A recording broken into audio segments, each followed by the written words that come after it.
So many people in the world today have illnesses that are invisible, and yet we tend to treat them like they aren't real. Mental illness is no exception. Today's episode is focused on the similarities and challenges we face when confronting our own biases when it comes to mental illness. Welcome to the Suicide Prevention Lady podcast, where we make intervention easy. I'm your host, Dr. Ricky Turner, and I am a suicide intervention expert. Please take note, I am the thinky kind of doctor, and I am not a medical professional. So please do not take anything in this podcast as medical advice. So I want to know, just think for a second, have you ever broken a bone? Or has anybody in your area, your realm, have they ever broken a bone? And my guess is they broke the bone and they went to the doctor and they got an x-ray and it was a broken bone and they left in a cast or crutches or some sort of sling or whatever. It's not a wild ride to get diagnosed with that, correct? It's pretty self-explanatory. Ow, bone, super ow, x-ray, no more ow, put it in the cast, right? Like, I don't mean to minimize it, but it's a pretty straightforward process to get that figured out. And then if you're walking around maybe in a city or at school or wherever you are, and let's say you broke your leg, people are super helpful. Like, they come and they open the doors and they see if you need anything or, help clear things out of the way or whatever it is. They are helpful with that because they can see that you have this broken leg. But when people have depression or other mental illnesses, we often don't treat people like that. We say insensitive things like, oh, it's all in their head, or, oh, they're just making that up, or it's not really that bad. All the things they have to look forward to, blah, blah, blah, blah, blah. Like, we do things like that. All right. So pretend that you've broken your bone. And the next thing I tell you is, but have you gone on a walk? You need to get some sunshine. That sounds stupid, right? That's not helpful to anybody. And the same is true for when we do that for people who have a mental illness. It's not helpful for me to go on a walk and get some sunshine. That might help in that immediate, like just right in that moment, but I still have a mental illness I have to deal with. So let's keep going with the broken bones. You break a leg and suddenly everybody becomes Florence Nightingale. They sign your cast, they hold open your doors, they fight over who gets to help push your wheelchair if that's what's going on. Like, people come out and they want to help. They see, hey, you're suffering and I want to help you. And so they do that, right? And you've probably done that as well. If somebody has had an accident or something and you're like, oh, I want to help you in any way I can. It feels good to help people. Now let's switch it over to mental health. If you're depressed, why do we say things like, you should smile more? Sometimes you can smile and it tricks your brain into being happy. Okay.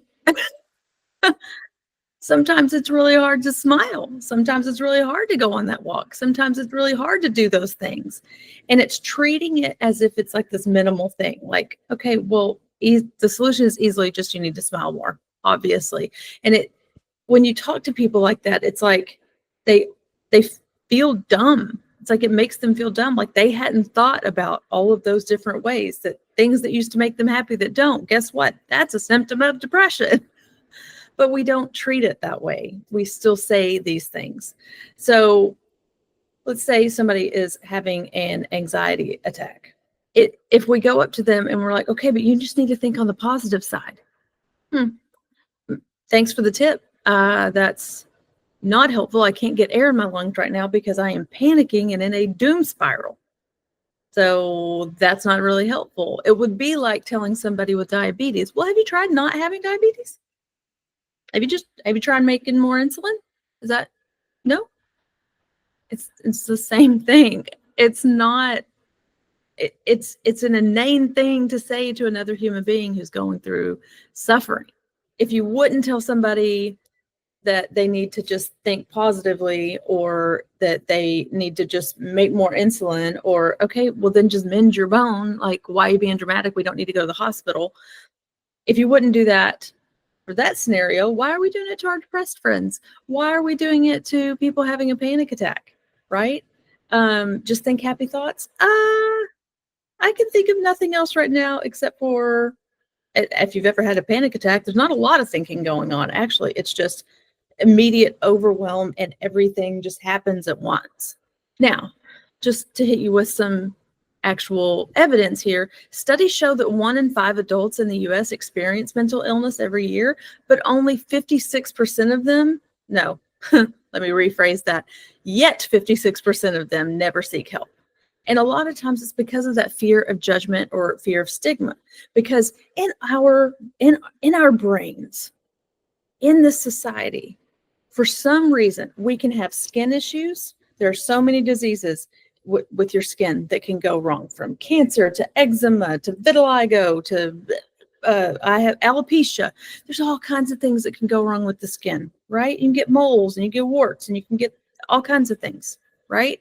Your heart can have so many diseases that we go and we get treatment for, and people help us while we're getting treatment for those things. There's surgeries to help with those things. There's medicines, there's therapies. But we go through our lives and in society treating mental illness, treating our brain like it's the only organ in our entire bodies that cannot possibly get sick. If it does, it's our fault. How does that make any sense? Why is the brain the only thing that is impervious to disease? Because, spoiler alert, it is not. That is not a thing.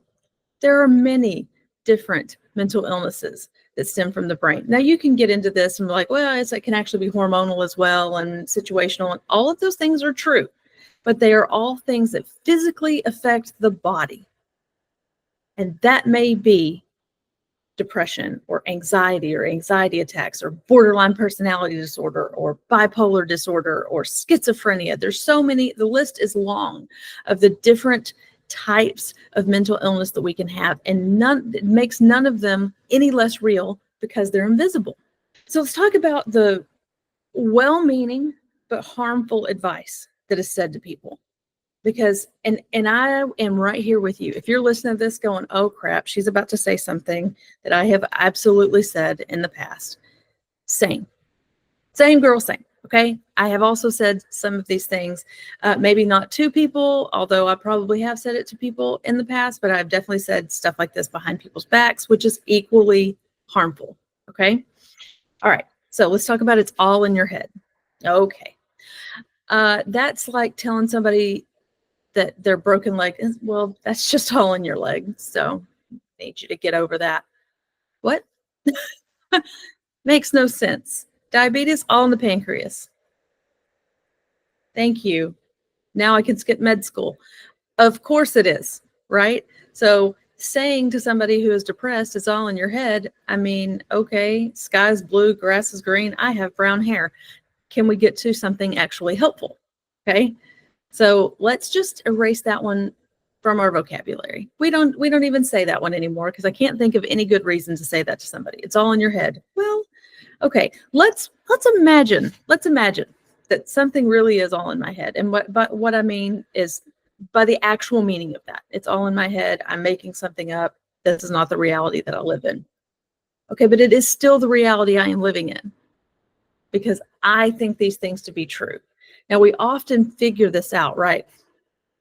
We have a friend and they're going through something really hard and they don't see a way out of it and they're really depressed and really down about it. And it's just, woe is me. You've got the Eeyore cloud around them. They don't know how to get out of it, right? Now, I can, on the outside, see clearer the situation. I can see what they should be thankful for. I can see a path. I can see all these different things. But me coming in and just being like, well, this is what you need to do. This is all in your head because X, Y, Z. Have you ever responded well to that? My guess is no. I don't. I know for me, I get defensive or I shut down. And it'll just be like, okay, Mark, you is not a safe person to talk to. We're done. And I'm not going to continue the conversation anymore. Now, some people will be like, well, then that's on you. It's the illness. It's how this works. It's like telling somebody who just ate a piece of cake, who's diabetic, and suddenly they're having a hard time. Okay, Well, guess you shouldn't have eaten that piece of cake. Thank you for that. I am now in a very terrible situation and you are being condescending to me. There's all kinds of reasons that these things happen, but we need to help people going through it. And the big thing here is listen. Listen. Let them talk. Let them get their fears out. Sometimes it is like a pressure cooker. We have to stuff it down because we don't know who's safe to talk to and we don't know who's going to say these insensitive things to us. And so we stuff it way down deep. And if you've ever used like an Instapot or a pressure cooker, you gotta let the steam out. Otherwise things will explode. And it's the same with these mental illnesses. We have to have a safe place to let them out. Is therapy a great option? Yes. Counseling? Perfect. Get somebody that can listen to you and is a professional, of course, but that's not accessible to everybody. And we have to understand that. So sometimes that can be us and just sit down and be like, hey, it's a safe space for you right now. If you just want to vent about this, just tell me what you're thinking. You're not going to get any judgment from me. I just want to make sure you have an outlet for this. That's really powerful. That's really helpful. Sometimes it's just go outside and get some sunshine. Great. Lots of reasons that might not work. Not the least of which is, especially with people with depression, it's very hard to get out of bed some days. Shower? No. Sometimes that task switching and getting into the actual shower is rough. Getting the energy to stand in the shower and then actually like lift your arms and stuff. It sounds crazy to a lot of people who don't struggle with this, but it is an absolute nightmare when you're down in the dumps of depression. So saying, well, you need to go on a walk. Okay. I haven't brushed my teeth in 5 days. Sure, a walk sounds great. Like we got to meet people where they are. And saying stuff like that, it's so minimizing. It's like, oh, well, all of this could be cured by simply just going on a walk. How dumb am I? Things are so much more complicated than that. And so I would like to change this one to, hey, would you like to go on a walk with me? I'll listen. We can talk. And it's doing something, it's making it a little bit safer, a little bit more accessible for them because they're not in it alone. Somebody is with them. And you're giving them the opportunity to, again, vent. Say the hard things that are inside, because we all need that. We all need that outlet to say the things that are just buried in there. And it's such a relief to finally get it off your chest. And sometimes that's all it takes, is like getting it off your chest. And it's like, okay, I said the awful thing. Okay, I can do something else. It's not like a cure, but it's like, okay, now that's not weighing me down as much. One of my favorites is pointing out how others have it worse. Well, other people have it worse. So, buck up, get up, pull yourself up by your bootstraps. There is a time for tough love. Okay. There is a time in the world for tough love. I fully believe that there is a balance. There's a student development theory about this, but I think there's a balance between challenge and support. Sometimes you have to push on people because they need that push. And other times you need to support people because if you push them, they're on the edge of a cliff and they're going over. And finding that balance is the key in almost any scenario. Pointing out how others have it worse. We already know. That is a part of the problem, is because we already know that other people have it worse. And we start shoulding on ourselves. If you've never heard this phrase, it's equally as unpleasant as actually shitting on yourself. Okay. So don't shit on yourself and don't shit on other people. Okay. Can you imagine that? If you shit on somebody else? No. Bad. Every time we shit on ourselves or shit on other people, it's literally making them feel like shit. There are times when the word should is a good word to use. I'm not going to say it's not, but I try very hard just not to even utter the word because it's so rooted in shame. It's you should be because you don't know what you're doing. You should be because you have no idea what's going on here. You're not smart enough. You're you're not talented enough, you're not strong enough, whatever. That's what it's saying. You don't mean it that way. I don't mean it that way when I say things like that.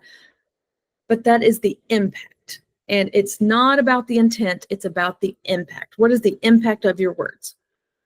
So if I had $1 for every time someone told me to think positively, I could pay off all of my debt and still afford therapy. So maybe don't do that. Thinking positive, look at what all these other people have. Well, no, they already know, and they're already feeling guilty because they know that they should be feeling better. See, shooting on yourself again. Just skip it all together. Let them talk, let them feel safe around you, and go from there. Okay. Now, I want to reiterate here, we don't say these things because we're all just living, breathing, walking assholes. Okay. That's not why we do the things. We say these insensitive things typically because we have no idea what to say or do. And we're uncomfortable. And we don't know, like, we're trying to get out of our own discomfort instead of trying to help the other person, because it can be awkward.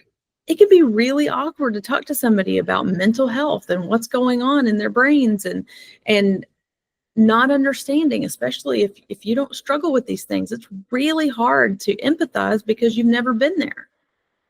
It's okay to say that. I have never been in your shoes. I don't know what this feels like. It sounds really bad. Will you tell me more about it? That's safe. Telling somebody, I don't have any experience with this, but I want to be a safe person for you. Can you tell me some things that might help you? Or offering, what if I sat here for the next 15 minutes? We can set a timer if you want to. And you just say what's on your mind. Say all the hard, ugly, dark things. Would that help you? Do you think that would feel better? Give them options. But let's try to stay away from the trite, think positively, smile. I'm going to throw my husband under the bus right now, but we've already had this discussion. He used to check on people on my staff. And if they look like they were having a bad day, he'd be like, how are you doing? And they'd say something like, oh, I'm not having a good day or whatever. And he'd be like, oh, do you have your arms? And they'd go, yes, and look very confused. And he'd be like, you still have your arms, so it's still something to be thankful for. Yes, it is. No one's saying that it's not. And it is a fun way to look on the bright side. And it's also a way to minimize and not allow them space to talk about what's actually going on. So try not to be that person. Now let's talk about why it's so invalidating.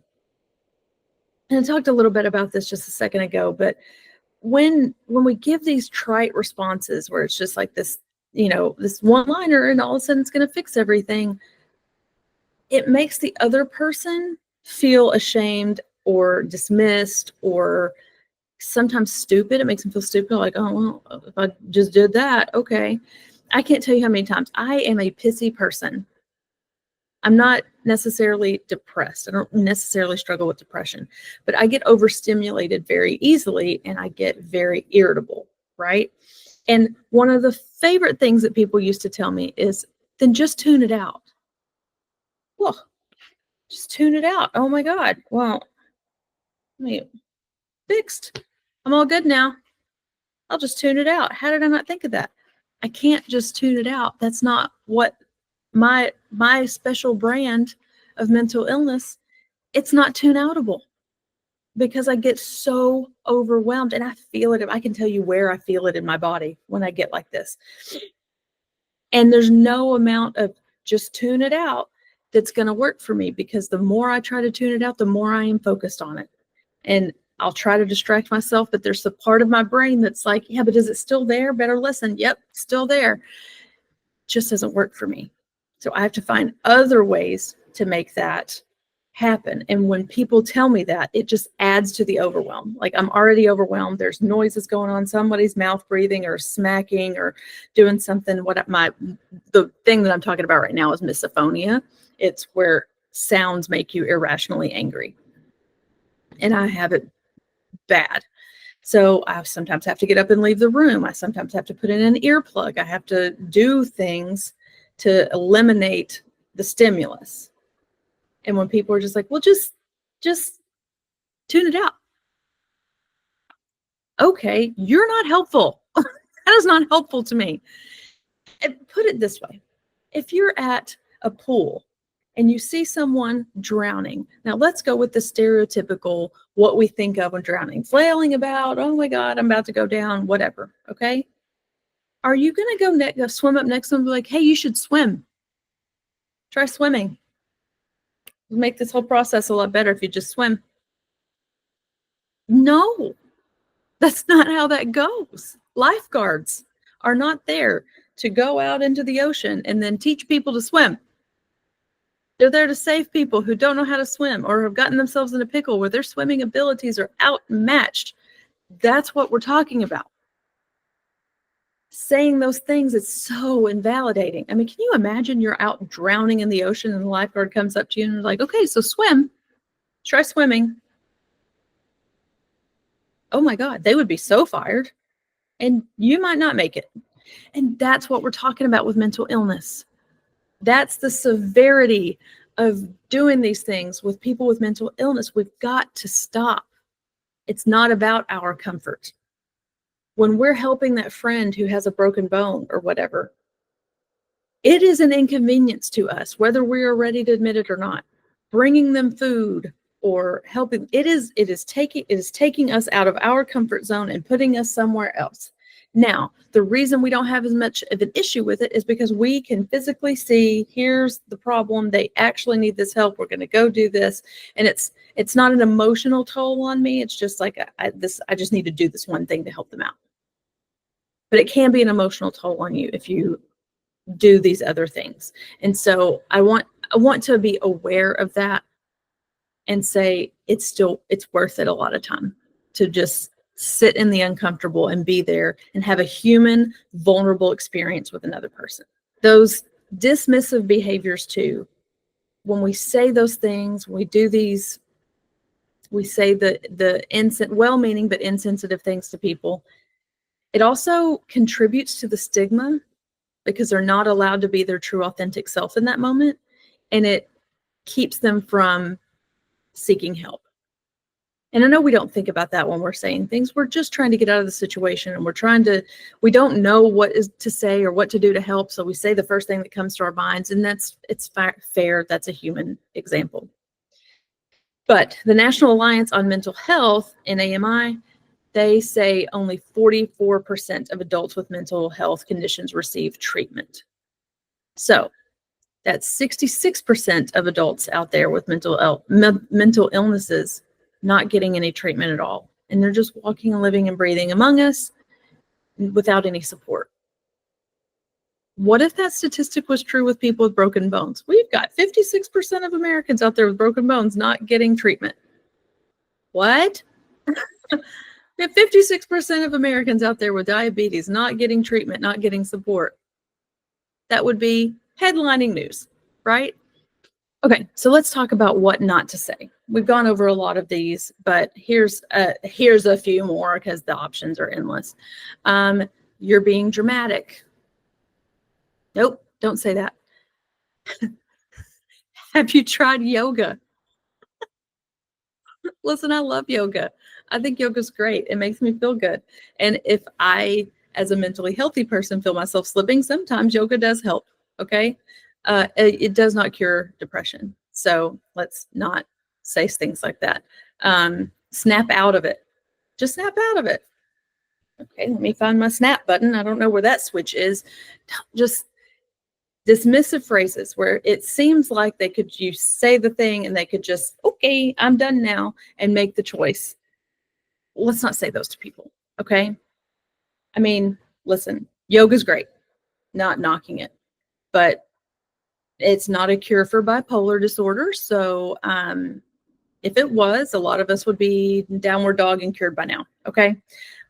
Just not how we heal these things. So here's some things you can say instead. You can say, hey, I'm here for you. I want you to know I'm a safe person to talk to about this stuff. You let me know when you need to talk, and I will do that. Okay. Now that puts the onus of responsibility on them, and depending on their severity, they may not even have that. So even in that scenario, I would say, okay, I want to know when you're struggling so that I can be here for you. I may not notice though. So if you ever need to talk, but you don't want to say you need to talk, just text me paramecium. No one uses paramecium in a daily life, right? Or banana hammock, or come up with some sort of code word, right? Just any sort of code word that they can text you or say in a conversation. And that is your alert. Like, shoot, she's struggling. I need to tune in and have a plan. Like if you're both in a great spot, like if you're both not in a dark, depressive state, talk about what that would look like first. Like, okay, if I say paramecium to you, that means I need you to come over. I need you to come over. Let me vent for a little bit. Let's do a craft, or let's go on a walk, or let's watch Netflix, or whatever needs to happen. If you need a distraction, or if you need to just address it head on, but do it that way. You can say things like, oh my gosh, that sounds really hard. How can I help? You can even say, that sounds really hard. I'd love to listen to more about it if you're open to talking about it. I promise I'll just listen. You can say, you don't have to do this alone. I'm not going to let you go through this alone. I'm here with you. That means in the middle of the night, then that's what that means. If that means we need to go to the hospital, okay. If that means you need a corn dog from Sonic, then by God, I'm going to go get it. But you're not going to have to do any of this alone. When someone tells you that they're struggling, do your best to channel your inner Mr. Rogers, or your Blue's Clues guy, or whatever, whoever it is that you think of, the child epitome of kindness. Be kind, be present with them, and don't suggest that they cure this with like essential oils or something. Like, there's not a quick fix. It's just friendship, camaraderie, vulnerability. So educate yourself about other mental health conditions, because if you have a friend that has bipolar disorder, and I talk about that in a previous episode with Joe Eggleston, and you don't know what bipolar disorder is, educate yourself. That's so meaningful to learn about it. If you don't know what borderline personality disorder is, go find out about it so that you can help support them through it. Be patient and non-judgmental with them, okay? You don't judge somebody who has diabetes for having to take their insulin. So don't judge somebody whenever they're having a hard time because of their mental illness. It's the same thing. And encourage them to get professional help. We don't want to push them into it. They've got to do it when they're ready, but normalize it. Or maybe if you have a therapist, we're like, hey, would you like to come to one of my sessions with me? See what it's like. That's super helpful. I had a friend do that for me one time. It was a yoga therapist, oddly enough, but I was so in my body and I needed release, like the trauma in my body. And it was getting to a point where I really thought I was going to have a nervous breakdown. And she was seeing this yoga therapist and she was like, come with me. That was so kind. And it helped me immensely. I ended up going to her, and that wasn't the only thing that worked, but it was one of the many things I did to get my body out of that fight response that I was in. So here's your challenge this week. What I want you to do is, you've probably already been thinking about somebody in this episode that this probably applies to, that I've said some of these things about this in the past, or I've not known what to do, and I don't know. If you have a person in mind, reach out to them and let them know, hey, I just listened to this podcast episode. I would like to apologize if I've said things that dismiss what you're going through, because that's not my intention at all. I love you very much. I care for you, whatever. Okay. Say in the language that works for you and your friend. If you don't have a person that you're looking for to do this, it's going to happen. There's going to be somebody. It could be a coworker, could be a family member, could be a child, could be a parent, doesn't matter. Somebody is going to be struggling and you're going to notice. So I want you to resist the urge to fix it. It's not ours to fix. And that is hard for me. I have a savior complex. Somebody tells me they have a problem. I want to go fix the problem. And I have to constantly remind myself that's not my role. My role is to support this person. And so try not to fix it. Listen. Just allow them to say whatever they need to say. When they're done saying what they need to say, it seems like they're done, then ask them, okay, would you like advice, support, or for me to just shut up?